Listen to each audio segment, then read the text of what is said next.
rising challenges including talent costs, supply chain disruptions, and the pressure to digitally transform. Efficiency is key, requiring leaders to streamline or automate internal processes. Operational leaders must adapt, embracing tools and strategies that enhance productivity and resilience. So, typical roles in ops: business manager, engineer, operations manager, frontline worker. So again, probably encompassing all roles in the ops side are using AI in some form or function. Mike, why don't you tell us, from an operations standpoint, how are you guys using AI day to day? And Russell, what are you seeing out there? Yeah, one of the things in the construction industry, it's really old school in a way, and it's been changing the last couple of years. There's a lot of technology out there on the way to communicate with the field. Our biggest challenge is you get information in the office, but now you got to communicate to the guys who are out in the field doing the actual work. So through all these different technologies, I'm able to send them on their iPad. I'm able to send them all the details, all the plans that they need, how many yards of concrete they have. And with AI, I'm able to use that to find any discrepancies in plans and to pull different details automatically. Instead of me scrolling through 30 different pages, I could ask the AI, hey, what is the concrete detail for this particular job? And it's able to search it and find it. And for me, having that information and just speeding up the process where now we could focus more on different projects we have is just huge. Yeah, and to build on that, I think a big piece of this too is developing SOP, developing those best practices. It does a very good job of you giving it a task and giving it kind of a loose format of what you want your standard operating procedure to be or anything like that, and coming up with the game plan to enforce that. It can help reduce a lot of that time and really help it to where you can develop processes that are repeatable and have the same outcome and same output every single time. Usually whenever you're just focusing on human use or things like that to do it, you can maybe get to that repeatable point, but there's going to be variations. Copilot allows you to reduce that variation, and allows you to keep everything as uniform as possible. That way, everything runs the way that it needs to on a very predictable manner.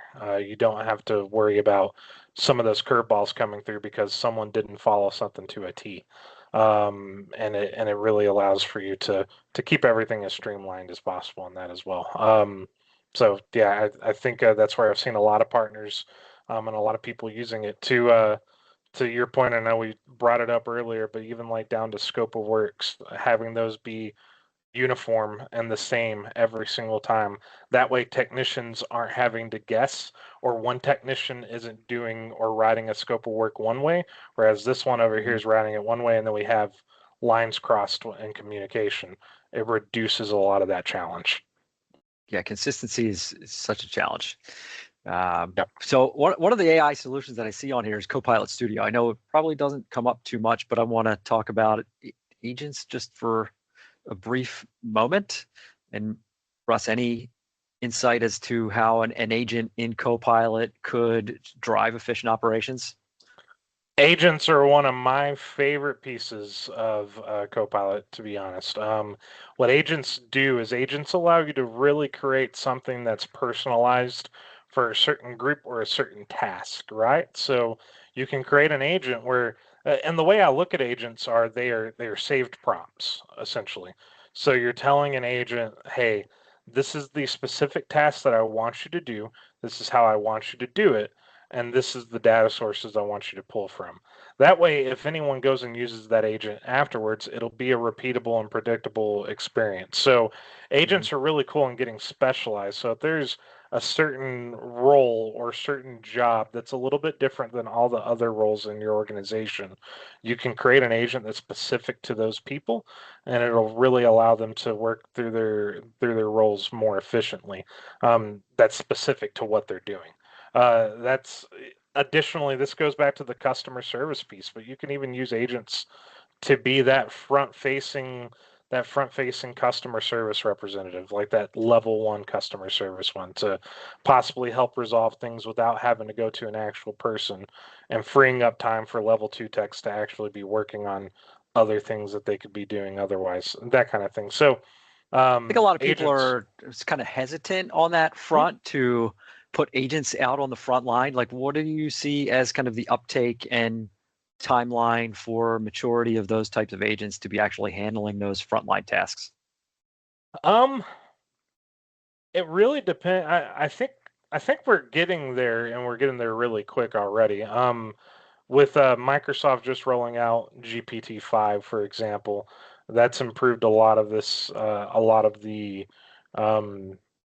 the responses. Plus, a lot of newer agents and a lot of newer capabilities with AI has included things like advanced reasoning. So now they're able to do a little bit more critical thinking than they were before. And I think that's where used to the issue came up, was they'd read through something and they were only capable of giving very basic responses or very basic resolutions that might not fit everybody. And they didn't read through the entire issue. Nowadays, they'll read through everything and they can actually reason and think through, for lack of a better term, what the actual core root of an issue is, and try to get to that, and try to figure out a resolution from that point before pushing it on. They also are more keen now to admit whenever they're wrong and admit whenever they can answer something based off of I what found knowledge is available to them than they were before. She's like, AI, you're wrong. And it's like, oh yeah, you're right. Yeah, I am yeah. wrong. Exactly. Awesome. All right. We got a few minutes left here. Real quick on the agent thing. So yeah, we actually started building, I call it DocuBot. It's an agent that will help our techs build consistent documentation so that they can go to this agent, upload summaries of the issues and the tickets that they've been seeing, and then have the documentation agent spit out a piece of documentation that we can import into our document management system. So just kind of an ops support there. All right.